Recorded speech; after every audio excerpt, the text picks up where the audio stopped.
नमस्कार। हिंदी दिवस की जी बिजनेस के सभी दर्शकों को ढेरों ढेरों शुभकामनाएं। आज पा ब्रेकफास्ट की आइए करते हैं शुरुआत और देखते हैं कि विदेशी बाजारों से गुरुवार की सुबह अंतर्राष्ट्रीय बाजारों से किस प्रकार के संकेत हमारे मार्केट्स के लिए बनते हुए दिखाई दे रहे हैं। तो फर्म शुरुआत हम यहाँ गिफ्ट निफ्टी में होते हुए देखिए, जो कि 20,175 के पार है। 47 अंकों की स्ट्रेंथ वहां दिख रही है। डाउ फ्यूचर्स 42 अंक मजबूत है। नैस्डैक फ्यूचर्स की बात करें तो 43-44 अंकों की स्ट्रेंथ वहां भी दिख रही है। एशियन मार्केट्स की तरफ आए तो यहां पर भी हरे निशान में शुरुआत हुई है। जापानीज मार्केट निके 285 अंक की दमदार स्ट्रेंथ दिखा रहा है और बाकी जितने मार्केट्स धीरे धीरे करके खुल रहे हैं 1/3 से आधे % तक की स्ट्रेंथ बनती हुई दिखाई दे रही है। आप कह सकते थोड़ा सुस्त सपाट दायरे का ट्रेड कमोडिटी मार्केट में दिखाई दे रहा है। कच्चा तेल तो $92 के पास टिका हुआ है। सोने चांदी में कुछ सुस्ती है, लेकिन फिर भी फ्लैट ट्रेड बनता हुआ दिखाई दे रहा है। तो क्या कुछ हुआ अंतर्राष्ट्रीय बाजारों में, कैसे संकेत मिल रहे हैं आज के ट्रेड के लिए, सब पर बात करने के लिए हमारे साथ मेरे सहयोगी दीपांशु इस वक्त स्टूडियो में जुड़ चुके हैं। दीप, मॉर्निंग। जरा बताइए क्या कुछ हुआ है, क्योंकि कमोडिटी मार्केट में तो कोई खास क्यूज है नहीं। इक्विटी मार्केट में क्या कुछ हुआ है? एक्शन हुआ है और डेटा के जो सबको इंतजार था वो डेटा भी आपको आते हुए दिखा है। अब थोड़ा कंफ्यूज करने वाला ये डेटा आया है, क्योंकि यहाँ पर कुछ अच्छे संकेत भी निकल कर आ रहे हैं बट कुछ खराब संकेत भी निकल कर आ रहे हैं, जहां तक inflation control and more importantly Fed policy का अनुमान है। अब यूएस में महंगाई आई कल 3.2% जुलाई में थी, वहां से बढ़कर 3.7% पर आई। अनुमान 3.6% का था, तो अनुमान से ज्यादा आपकी महंगाई यूएस में आती हुई दिख रही है। लगातार दूसरे महीने ये बढ़त का ट्रेंड है। पिछले साल जुलाई में रेट्स पीक आउट हुए थे, वहां से लगातार गिर रहे थे। हमने देखा रेट्स आपके लिए जून तक गिरे हैं इस साल के। उसके बाद पिछले 2 महीने जुलाई और अगस्त में आपको महंगाई बढ़कर आती हुई दिख रही है। मानसिक तौर पर भी अगर आप देखें तो 0.6% की बढ़त सीपीआई में देखी है, जो कि इस साल की सबसे बड़ी मंथली बढ़त आपने आते हुए देखी है। तो यहां से तो कुछ ज्यादा खास अच्छे संकेत नहीं आते हुए दिख रहे हैं जहां तक महंगाई का सवाल है। बट उसके सामने कोर सीपीआई, जो अगेन काफी इंपॉर्टेंट रहता है फेड पॉलिसी डिसाइड करने के लिए, कोर सीपीआई आपका गिर कर आया है और ये काफी समय बाद कोर सीपीआई में आपने गिरावट की ट्रेंड देखी है, क्योंकि अब तक महंगाई जब गिर रही थी कोर सीपीआई आपका अड़ियल बना हुआ था। बट 4.7% से गिरकर 4.3% का आया है। अनुमान भी 4.3% का था। सो एक तरह से तो ये अच्छी बात है, बट अगेन यहां पर अगर आप मानसिक तौर पर देखें तो 0.3% की बढ़त आई है। अनुमान 0.2% का था। तो कुछ अच्छा कुछ खराब डेटा इस इन्फ्लेशन डेटा में आप देख सकते हैं। ऑफ कोर्स इन्फ्लेशन बढ़ने में सबसे ज़्यादा योगदान आपके लिए एनर्जी प्राइसेस का ही था, क्योंकि हम देख रहे हैं पिछले 2-3 महीने से जिस तरह से कच्चे तेल के दाम बढ़े हैं, स्पेशली अगस्त में। अगर एनर्जी बास्केट देखें तो 5.6% की ग्रोथ एनर्जी इन्फ्लेशन से आपको आती हुई दिखी है, तो उसका सबसे ज़्यादा दबाव था। बट एक्स ऑफ एनर्जी जो बाकी प्राइसेस हैं वो आपके लिए कूल ऑफ होते हुए दिख रहे हैं। तो ओवरऑल बेसिस पर थोड़े मिले जुले यहां से संकेत हैं। अब बाजार भी समझने की कोशिश कर रहे हैं कि इसको अच्छा माने फेड पॉलिसी को लेकर या खराब माने। बॉन्ड मार्केट एक्चुअली आपकी थोड़ी कूल ऑफ हुई है, तो कल बॉन्ड यील्ड आपकी 4.25% से थोड़ी गिरी है। वैसे एक रेंज में ही है बट थोड़ा कम होकर ही आए हैं। बॉन्ड मार्केट ने इस डेटा पर ज्यादा नेगेटिव रिएक्शन दिया नहीं है। साथ ही अगले हफ्ते की पॉलिसी के लिए जो जानकार हैं वो मान रहे हैं कि लगभग हर कोई मान रहा है कि अगले हफ्ते तो रेट्स आपके बढ़ेंगे नहीं। बट इंटरेस्टिंगली नवंबर और दिसंबर के अनुमानों में भी ज्यादा बदलाव नहीं हुआ है। 50% जानकार मान रहे हैं कि नवंबर या दिसंबर में हाइक आएगा। वो आंकड़ा ज्यादा अब का बदल कर नहीं आया। तो बाजार भी अभी डिसाइड करने की कोशिश कर रहे हैं कि कैसे लेना है इस डेटा को। जेपी मॉर्गन की एक रिपोर्ट आई है जो कह रहे हैं कि हम तो अब रेट हाइक एक्सपेक्ट ही नहीं कर रहे हैं। आज आपके लिए पीपीआई डेटा एक तरह से उनका होलसेल इन्फ्लेशन डेटा आने वाला है। यहां पर भी 0.8% से बढ़कर 1.2% पर आने का अनुमान है। हालांकि कोर पीपीआई गिरकर आ सकता है। तो एक और इंपॉर्टेंट डेटा है। साथ ही आज रिटेल बिक्री के आंकड़े भी आएंगे यूएस में, तो उसकी भी सब पर नजर बनी हुई है। तो बाजार अभी अनडिसाइडेड है कि ये डेटा अच्छा माने या बुरा माने फेड पॉलिसी के लिहाज से। इसलिए आपने देखा मिला जुला ही एक्शन आपको बाजारों में भी आते हुए दिखा। डाउ लगातार दूसरे दिन है, 70 अंक फिसला है, बट कोई ऐसी बड़ी गिरावट नहीं थी। 250 अंक की रेंज में आपने कारोबार देखा। नैस्डैक और एस&पी पर हल्की बढ़त थी, बट रसल 2000 छोटे मझोले शेयर्स यहां पर कल ज्यादा गिरावट है। करीब 0.5% की गिरावट आपने आते हुए देखी है। छोटे बैंक्स पर कल ज्यादा प्रेशर था। 93 में से 90 बैंक्स कल आपके गिर कर आए हैं, तो वहां पर थोड़ा आपने बिकवाली का दबाव देखा है। एप्पल पर एक बार फिर से दबाव आते हुए दिखा, 1.25%। ये कमजोर था, बट उसके सामने दिग्गज आईटी में अच्छी तेजी थी। 2.5% अमेजॉन उछलकर 52 वीक के हाई पर आए हैं। मेटा, अल्फाबेट इन शेयरों में भी कल आपने बढ़िया एक्शन बनते हुए देखा है। कमोडिटी बाजार की बात करें तो यहाँ पर आपने लगातार देख रहे हैं कच्चा तेल तो एलिवेटेड लेवल्स पर बना हुआ है, $92 के ऊपर ब्रेंट बरकरार है इस समय। यूएस के साप्ताहिक भंडार में हालांकि 40 लाख की बढ़त देखी है और ये लगातार 5वें वीक बढ़त आ रही है, बट उसके सामने हम देख रहे हैं कि अमेरिका का उत्पादन जो है वो भी करीब 3 साल की ऊंचाई पर आते हुए दिख रहा है, बढ़ रहा है यहाँ पर।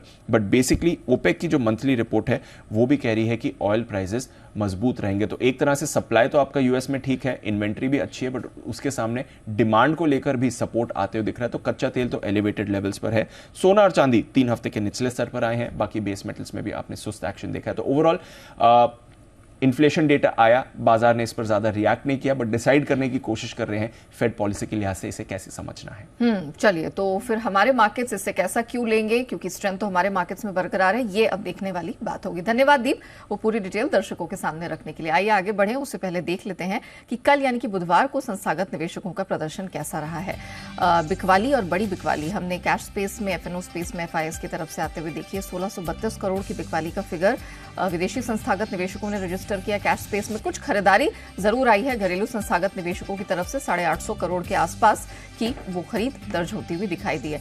अब जिस तरह के ग्लोबल संकेत बनते हुए दिखाई दे रहे हैं, उन सबके बीच हमारे मार्केट्स में आज आपको क्या रणनीति अपनानी है, इन सब पर बात करने के लिए जी बिजनेस के मैनेजिंग एडिटर अनिल सिंह भी हमारे साथ जुड़ चुके हैं।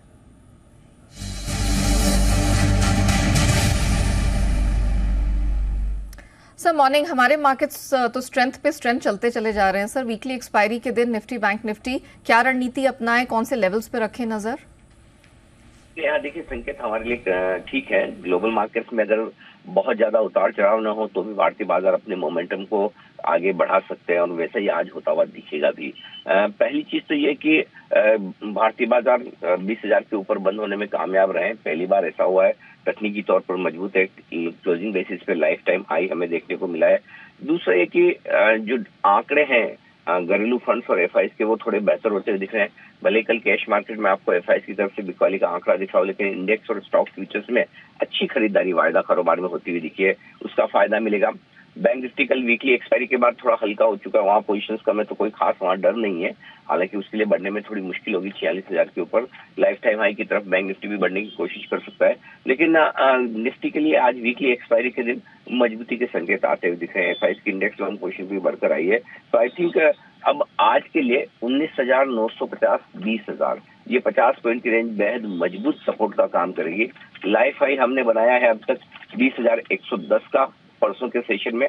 आज हम उसके ऊपर खुलेंगे और उसके ऊपर खुलने के बाद निफ्टी खुले नीले आकाश में ब्लू स्काई जोन में चले जाता है, जहां से और अपसाइड बनेगी। तो आसानी से 20,200 तक के लेवल तो आते हुए दिख सकते हैं, लेकिन चूंकि आगे ऊपर डेटा भी कम है और पहली बार हम उन लेवल्स के पास जा रहे हैं, तो अपने स्टॉक लॉस को ट्रेल करते चले और अपनी तेजी की पोजीशन को होल्ड करें। बैंक निफ्टी का जहां तक सवाल है, 46,000 के आसपास हल्की फुल्की रुकावट है। एक बार 46,000 को पार करके निकले ऊपर की तरफ 46,175 46,375 ये वो रेंज है जहां तक बैंक निफ्टी जाने की कोशिश करेगा। 46,186 बैंक निफ्टी का लाइफ टाइम हाई है क्लोजिंग बेसिस पे, और 46,380 के आसपास लाइफ टाइम हाई इंट्राडे में है। सो अगले दो टारगेट उन्हीं लेवल के आसपास के इंट्राडे और क्लोजिंग बेसिस पे जो है वहां पर बनते हैं। सो ओवरऑल खरीदारी के रुझान के साथ बने रहना चाहिए। दिग्गज शेयर तो मजबूत है ही। कल सेकंड हाफ में क्लोजिंग में आपको मिड कैप स्मॉल कैप शेयरों में भी रिकवरी के संकेत आते हुए दिखे थे। मुझे लगता है आज वो रिकवरी और आगे बढ़ती हुई दिखेगी। तो भारतीय बाजारों के लिए कोई खास चिंता की बात नहीं है, मोमेंटम स्ट्रॉन्ग है। वीकली एक्सपायरी का दिन है, थोड़ी सी ऊपर के लेवल पर अगर ओवरबॉट हो गए तो प्रॉफिट बुकिंग आएगी और उसका फायदा उठाए और डिप्स पर खरीदारी करने की रणनीति रखें। जी वेरी वेल सर, धन्यवाद आपका हमारे दर्शकों को दिशा देने के लिए। तो सर ने साफ तौर से ये स्पष्ट कर दिया है कि अब आपके लिए पूरी तरह से खरीदारी का ही मोमेंटम या मार्केट बना हुआ है। 19,950 से 20,000 ये सहारा देने वाली बैंड होगी, और सर ने क्लियरली कहा कि अब ब्लू स्काई जोन में निफ्टी दिखाई दे रहा है, तो 20,125 के पास यहाँ से के पार यहाँ पर पूरी तरह से मजबूती का ही बाजार है। बैंक निफ्टी 45,525 से 650 सहारा देने वाली बैंड होगी, और अपर बैंड जो है 46,175 से 375 तक स्ट्रेच होती हुई दिखाई दे रही है। तो बैंक निफ्टी में भी अच्छी मजबूती के संकेत बनते दिख रहे हैं। आइए अब जान लेते हैं कि खबरों के दम पर किन स्टॉक सेक्टर्स में दिखेगा एक्शन। वरुण हमारे साथ पूरी डिटेल लेकर जुड़ चुके हैं। वरुण मॉर्निंग, बताइए महत्वपूर्ण ट्रिगर्स आज के लिए और खबरों के दम पर कहाँ एक्शन है? मॉर्निंग नेहा, तो महत्वपूर्ण ट्रिगर्स में आज रिजल्ट से कैश में मेटलिस्ट फोर्जिंग इस कंपनी के नतीजे आने वाले हैं। इसके अलावा अगस्त का WPI डेटा आएगा, यहाँ पे आप नजर रखिएगा। शिवा सीमेंट बोर्ड मीटिंग है, यहाँ पे राइट इशू के ऊपर विचार करने वाले हैं। टाटा नेक्सॉन की जो ईवी है उसकी प्राइस आ जाने वाली है, तो यहाँ पे नज़र रखिएगा। इसके अलावा फेडरल मोगल जो स्टॉक है उस पर आप नज़र रखिएगा, क्योंकि पेगासस ने जो ओपन ऑफर दिया था इस कंपनी को खरीदने के लिए, उसमें सैट में अर्जी दी है, उसके ऊपर आज सुनवाई होने वाली है। एक्स डेट है BSE लिमिटेड, बायबैक जो करने वाले हैं ये शेयर्स का, उसकी आज एक्स डेट है। प्राइस आपको याद होगा रिवाइज हुआ था 1080, टेंडर ऑफर है ये। बजाज इलेक्ट्रिकल्स जो डीमर्जर है बजाज प्रोजेक्ट्स में, जो रिस्ट्रक्चरिंग ये कर रहे हैं, उसका आज एक्स डेट है। इसके अलावा इंडाइसेस में कुछ बदलाव होने वाले हैं। BSE 500 से बजाज इलेक्ट्रिकल्स इस डीमर्जर के चलते बाहर हो जाएगा, और क्राफ्टमैन ऑटोमेशन जो है यहाँ पे ऐड होने वाला है। इसके अलावा प्रधानमंत्री मोदी की विजिट है, फाउंडेशन स्टोन रखने वाले हैं जो बीना रिफाइनरी है मध्य प्रदेश की, उसमें करीब 50,000 करोड़ के आसपास का ये प्रोजेक्ट है, तो इसके चलते यहाँ पे आप नज़र रखिएगा।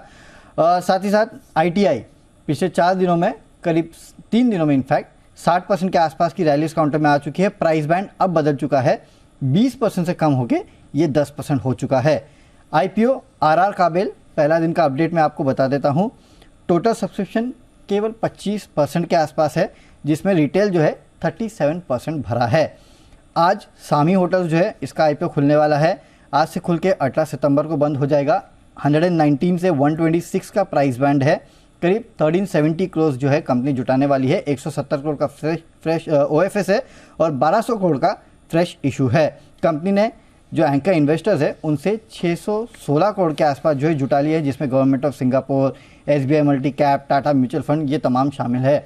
इसके अलावा जैगल, इस कंपनी का भी IPO खुलेगा, 18 तारीख को बंद होगा। 156 से 164 का प्राइस बैंड है, 560 करोड़ का ये कुल IPO साइज है। एंकर इन्वेस्टर से इन्होंने 252 करोड़ जुटा लिए हैं, जिसमें Kotak, ICICI Pru, LIC mutual fund, Abakkus, Morgan Stanley, ये तमाम फंड्स शामिल है। माफ़ कीजिएगा। टाटा स्टील पे एक खबर आई है कि पोर्ट टैबलेट के फ्यूचर को लेके UK सरकार के साथ डील जो है वो ऑलमोस्ट पहुंच चुकी है करीब। स्काई न्यूज़ के हवाले से खबर आई है, जो कुल डील की वैल्यू करीब 5180 करोड़ के आसपास आंकी जा रही है। बॉम्बे डाइंग, मुंबई में इनका करीब 22 एकड़ के आसपास की ज़मीन थी वर्ली में, वो इन्होंने बेच दी है। करीब 5200 करोड़ के आसपास में ये जो पूरी डील है वो हुई है। और गोयसो रियल्टी, जो कि सुमितोमो रियल्टी की एक डेवलपमेंट कंपनी है, सब्सिडरी बेसिकली, उनको यहाँ पे ये बेची गई है। महिंद्रा CIE, वेरॉक इंजीनियरिंग, ये तमाम जो ऑटो एंसिलरी कंपनियां हैं वहाँ पे आप नज़र रखिएगा। बेसिकली महिंद्रा CIE नहीं, अब तो इसका नाम CIE ऑटोमेशन हो चुका है, क्योंकि पीयूष गोयल जी की तरफ से ये बयान आया है कि FY24 में टेस्ला जो है भारत से जो कंपोनेंट इंपोर्ट करती थी या फिर सोर्स करती थी उसमें बढ़ोतरी होगी। FY23 में $1 बिलियन के आसपास था, FY24 में ये बढ़ के 1.7 से $1.9 बिलियन हो सकता है। NBCC सेल पे नज़र रखेगा, क्योंकि कंपनी ने सेल बोकारो स्टील प्लांट जो है उससे ऑर्डर मिला है, सेल से करीब 180 करोड़ के आसपास का ऑर्डर मिला है। इसके अलावा कंपनी ने MOS, RINL और NLMC के साथ भी एक MOU कर लिया है। आखिरी में भारती एयरटेल, रिलायंस, वोडाफोन, जितनी भी टेलीकॉम कंपनी हैं वहाँ पे नज़र रखेगा, क्योंकि ट्राई ने मीटरिंग बिलिंग के लिए QoS जो है वो नियम जारी कर दिए हैं। सभी टेलीकॉम कंपनियों के लिए जो नियम है उसका पालन करना अनिवार्य होगा। 31 मार्च तक ट्राई द्वारा जो चयनित ऑडिटर है वो भी इसके लिए नियुक्त किया जाएगा। तो इसके चलते कहीं ना कहीं पूरा जो टेलीकॉम स्पेस है वहाँ पे आप नज़र रखिएगा, क्योंकि मीटरिंग और बिलिंग के नए जो QoS नियम है वो अब जारी हो चुके हैं। ओके, चलिए, तो ये वो ट्रिगर्स हैं जिनका इम्पैक्ट तो दिखेगा ही, साथ ही खबरों के दम पर जो एक्शन है वो भी इन चुनिंदा स्टॉक सेक्टर्स में रिफ्लेक्ट होगा। धन्यवाद वरुण, पूरी डिटेल दर्शकों के सामने रखने के लिए। आइए अब कमोडिटी बाजार की रणनीति आज पहले समझ लेते हैं, और बताने के लिए हमारे साथ पृथ्वी फिनमार्ट के मनोज कुमार जैन जुड़ चुके हैं। मनोज जी नमस्कार सर, बहुत स्वागत है सर। सबसे पहले मेटल स्पेस पर फोकस कर लेते, क्योंकि कल जिंक की कीमतें बड़ी तेजी से भागी हैं, 1.5 महीने की ऊंचाई पर LME पर दिखाई दी है $2500 के करीब। घरेलू बाजार में भी इसका रिफ्लेक्शन दिखा है। जरा बताइए कि मेटल स्पेस और खासतौर से जिंक में क्या करना है।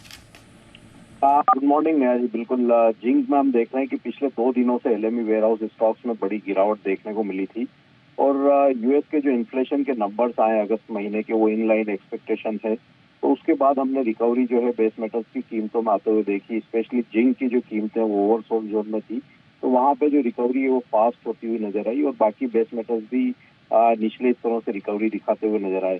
तो हमारा मानना है कि बेस मेटल पैक में यहाँ पे जिंक और में आगे भी जो है बढ़त जारी रह सकती है। जिंक में यहाँ थोड़े डिप्स में बाइक की सलाह रहेगी। अगर 221 के स्तर मिलते हैं तो वहां फिर से एक बार बाइंग इनिशिएट की जा सकती है ऊपर में 225 तक के लक्ष्य के लिए। लेकिन यहाँ पे लेड में जो है वो स्ट्रेंथ काफी अच्छी नजर आती है। 186 के स्तर पर यहाँ बाई की सलाह रहेगी। 184.5 का स्टॉप लॉस लगाएं, ऊपर में 189 तक के लक्ष्य लेकर के चल सकते हैं। एक बार स्टॉप लॉस रिपीट करिए मनोज जी। बाय कंडीशन रहेगा 184.5 के स्टॉप लॉस से, लक्ष्य जो रहेगा 189 का रहेगा। नहीं, मैं जिंक का पूछ रही थी, जिंक पे जरा स्टॉप लॉस बताइए। जिंक में यहाँ पे 221 के स्तर पर बाइंग की सलाह रहेगी। 220 के नीचे का एक स्टॉप लॉस लगा के चले, ऊपर में 2 का लक्ष्य। $92 के बिल्कुल स्थिर खड़ा हुआ है, कहीं मूवमेंट नहीं दिख रहा है। अब क्या होना है? अब ऊपर की तरफ जाएगा या सेल ऑन राइज थोड़ी कूल ऑफ दिख सकती है? करना क्या है आज? कच्चे तेल में बिकवाली की सलाह नहीं रहेगी, क्योंकि ओपेक प्लस की तरफ से उत्पादन कटौती के चलते यहाँ पे ग्लोबल सप्लाई कंडीशन जो है वो टाइट बनी हुई है। हालांकि हमने कल ऊपरी लेवल से कुछ कीमतों में कूल ऑफ होते हुए देखा था, जब यूएस की जो इन्वेंट्री है वहां पे बढ़त आती हुई नजर आई थी। अनएक्सपेक्टेडली हमने 4 मिलियन बैरल की बढ़त देखी थी लास्ट वीक में, तो उसके चलते कूल ऑफ देखने को मिला है। लेकिन हमारा मानना है कि यहाँ कच्चे तेल में बिकवाली की रणनीति बनाने से बचना चाहिए। अगर आज एनर्जी पैक में कहीं रणनीति बनानी है तो यहाँ नेचुरल गैस में बाइंग की सलाह रहेगी। 220 के स्तर पर नेचुरल गैस में बाय करें सितंबर वायदा में। 216 का एक स्टॉप लॉस लगाएं, लक्ष्य यहाँ पे 228 का लेकर के चल सकते हैं। ओके, बुलियन में क्या करने की राय होगी? सोना चांदी दोनों 3-3 हफ्ते के लोस पर है। बिल्कुल, सोना और चांदी में यहाँ पे गिरावट देखने को मिली है, क्योंकि यूएस के जो बॉन्ड यील्ड्स हैं वो 2007 के बाद अपने हाईएस्ट लेवल पर कल पहुंचते हुए नजर आए थे। डॉलर इंडेक्स में भी मजबूती थी, लेकिन ओवरऑल अगर बुलियन की बात करें तो यहाँ पे चांदी के मुकाबले सोना थोड़ा ओवरसोल्ड जोन में लगता है और अब अपने सपोर्ट लेवल $1925 के बेहद करीब है। तो सोना यहाँ पे भारतीय बाजारों में अक्टूबर वायदा में 58,500 के स्तर पर आज बाई की सलाह रहेगी। थोड़ी शॉर्ट कवरिंग सोने में देखने को मिल सकती है। 58,750 तक के लक्ष्य के लिए सोना बाय करना चाहिए। 58,500 के स्तर पर एक स्टॉप लॉस जो लगाना है वो 58,350 का रहेगा। ऑलराइट, बहुत धन्यवाद आपका मनोज जी, हमारे साथ जुड़ने के लिए, बताने के लिए कहाँ कहाँ है कमाई के मौके। तो आज जिंक, लेड, नेचुरल गैस और गोल्ड पर ध्यान ज्यादा दीजिएगा और खरीदारी की रिकमेंडेशन वहीं पर आ रही है। अब इक्विटी मार्केट की रणनीति समझ लेते हैं। आनंद राठी शेयर्स के मेहुल कुठारी हमारे साथ जुड़ चुके हैं। मेहुल जी, गुड मॉर्निंग, बहुत स्वागत है आपका। जरा बताइए आज आपकी नजर कौन से स्टॉक्स पर रहने वाली है, आपकी best picks? Good morning Neha ji. देखिए, पहला तो स्टॉक है मेरा टाटा कंज्यूमर प्रोडक्ट्स। कल हमने सुपर फास्ट फ्यूचर में भी ये कवर किया, वहां से भी रैली आई। अब ये फ्रेश बाइंग भी आज कर सकते हैं, बिकॉज एक फ्रेश बड़ा मेजर ब्रेकआउट इस काउंटर में आ रहा है। तो 890 के आसपास इसको बाय करना है। इसका स्टॉप लॉस रहेगा 850 का। पहला टारगेट 930, दूसरा टारगेट 970। तो टाटा कंज्यूमर पहला स्टॉक। दूसरा जो स्टॉक हमें अच्छा लग रहा है वो है bank of India. Bank of India में भी फ्रेश ब्रेकआउट आया है, बहुत ही मल्टी ईयर ब्रेकआउट आया है। 102 के करीब अगर मिले तो ज्यादा अच्छा है, वहां पर बाई किया जा सकता है। थोड़ा सा डिप पे स्टॉप लॉस इसका रहेगा 95 का और अपसाइड टारगेट रहेगा 115 रुपए का। साथ ही खबरों के दम पर टाटा स्टील ये सुर्खियों में है, क्योंकि यूके गवर्नमेंट के साथ 5180 करोड़ की डील की बात चल रही है पोर्ट टैलबॉट को लेकर। मुझे जरा बताइए, टाटा स्टील और स्टील की कंपनियां कैसी दिख रही हैं? देखिए, स्टील के सारे स्टॉक्स अच्छे ही है। इनफैक्ट बहुत बड़ी रैली आई थी, मेबेट steel, NMDC, Nalco, Hindalco, Tata steel, सभी में बाद में रैली के बाद एक पुल बैक आया था। तो वो पुल बैक एक बाइंग अपॉर्चुनिटी है, मुझे ऐसा लग रहा है। तो similar kind of formation Tata steel में भी आया है। टाटा स्टील अभी 130 के आसपास चल रहा है। मुझे लगता है कि 135 का एक बहुत ही बड़ा उसको फिलहाल के लिए हर्डल है, तो थोड़ा इसको नीचे आने दीजिए। या तो 125 के पास ले सकते हैं या फिर 135 के ऊपर ले सकते हैं। तो आज का जो न्यूज है शायद उस वजह से अगर वो 135 निकल जाता है तो बहुत ही अच्छा बाय बनता है, वरना फिर 125 के पास भी काफी अच्छा डिसेंट बाय है, रिस्क रिवॉर्ड फेवरेबल रहेगा। तो यहाँ पर या तो नीचे आने दीजिए या 135 निकल जाने दीजिए। तो वेट एंड वॉच रहेगा टाटा स्टील में। मैं चाहूंगी एक बार आप बीपीसीएल पर भी अपनी राय दीजिए। वैसे भी हम देख रहे हैं कि जो तेल की कीमतों में उबाल है उससे तेल गैस शेयरों में तो इम्पैक्ट है ही। आज खबर ये भी है कि प्रधानमंत्री मोदी हैं वो बीपीसीएल में पेट्रोकेम कॉम्प्लेक्स की आधारशिला एमपी में रखने वाले हैं। बड़ा प्रोजेक्ट है ये। तो जरा बताइए कि बीपीसीएल में और ओएमसीज में क्या राय है? नेहा जी, पहले भी हमने काफी बार शायद डिस्कस किया, ओएमसीज में मैं काफी बुलिश हूँ। देखिए, क्रूड की अगर बात करें, क्रूड ऊपर जा रहा है, बट यहाँ पर थोड़ा बहुत और अपसाइड हो सकता है, 3-4% का और अपसाइड क्रूड में हो सकता है, बट वहां से एक मुझे मेजर करेक्टिव मूव दिख रहा है क्रूड में, तो उससे चलते ये सारे ओएमसीज भी बेनिफिशियल रहेंगे। बीपीसीएल की बात करें तो मुझे लगता है कि 320-330 का बहुत ही अच्छा बेस बना दिया है इसने। अगर मैं 4-6 महीने की बात करूं तो अपसाइड पर एक काउंटर 400-420 के लिए तैयारी कर रहा है। तो यहाँ पर बीपीसीएल सहित एचपीसीएल, आईओसी, ये तीनों ही काउंटर मुझे अच्छे लग रहे हैं। चलिए, बहुत धन्यवाद आपका मेहुल जी, हमारे साथ जुड़ने के लिए और बताने के लिए कि आज कौन कौन से स्टॉक्स और सेक्टर्स पे रखनी है नजर। इसी के साथ पावर ब्रेकफास्ट को हम यहीं रैप अप करते हैं, लेकिन बने रहिएगा जी बिजनेस के साथ।